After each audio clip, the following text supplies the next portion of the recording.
පින්වතුනි මේ පෘථුවිය අනිත් පැත්ත හරවලා ඒ පෘථුවිය ඇතුලේ තියෙන පෘථුවි රසය උඩට ගන්න පුළුවන් මුනිවරයෙක් හිටියා මේ බුද්ධ ශාසනයේ.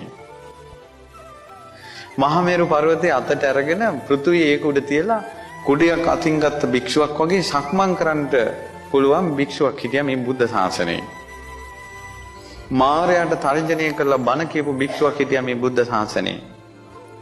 උඩ තට්ටුවේ කාමර 500යි යට තට්ටුවේ කාමර 500යි. ඒ පූර්වාරාමේ මහ පොට ඇඟිල්ලෙන් සොලවපු භික්ෂුවක් හිටියා මේ බුද්ධ ශාසනයේ. ඊරිදි වැතේකටවත් සමවදින්න බැරි වේගෙන් ඊරිදි වලට සමවදින්න නාගරාජෙක් හිටියා. ඒ නාගරාජයා තමන්ගේ පෙනගොබෙන් මවාගත් පෙනගොබෙන් සිරකොට দমনය කරපු මුනිවරයෙක් හිටියා. නන්දෝපනන්ද නාගයා দমনය කරපු. ඊරසඳ මේ වගේ අත් දෙකෙන් ස්පර්ශ කරපු මුනිවරයෙක් හිටියා මේ බුද්ධ ශාසනයේ. ඔය ඔක්කොම කරපු මුනිවරයා තමයි මහා මොග්ගල්ලාන මහරහතන් වහන්සේ. සියල්ල දන්න සියල්ල දක්නා වූ බුදුරජාණන් වහන්සේ වදාලා මේ මොග්ගල්ලාන තරම් 이르දියෙන් අගතැන්පත් කෙනෙක් ශාස්ත්‍රඥ වහන්සේ හැරෙනකොට නැහැ කියලා. පින්වත්නි, එහෙව් මොග්ගල්ලාන මහරහතන් වහන්සේට හොරු ගැහුවානේ.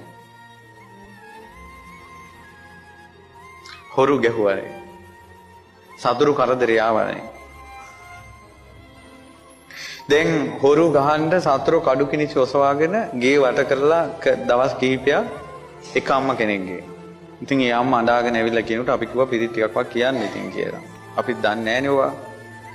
ඊට පස්සේ කොහොම හරි මෝර පිරිත අඟුලිමාල පිරිත කියලා පුතා තුනුරුවන්ට බාර කළා. එදා ඉඳලා ඒ ගෙදරට හොරු ආවේ නැහැ. මේ අද කාලේ විච් එකක් මම කිව්වේ.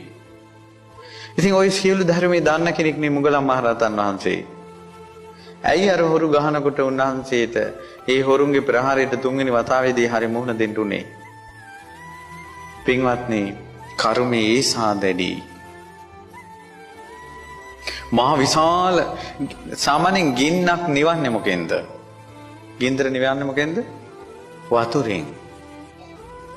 විශාල ගිනි කඳක් ඇවිදීගෙන එනකොට වතුර කලවලින් ඉස්සා කියලා ඒ ගින්දර නතර වෙන්නේ නැහැ. වතුර උඩක් ගින්දරපත් වෙලා යනවා.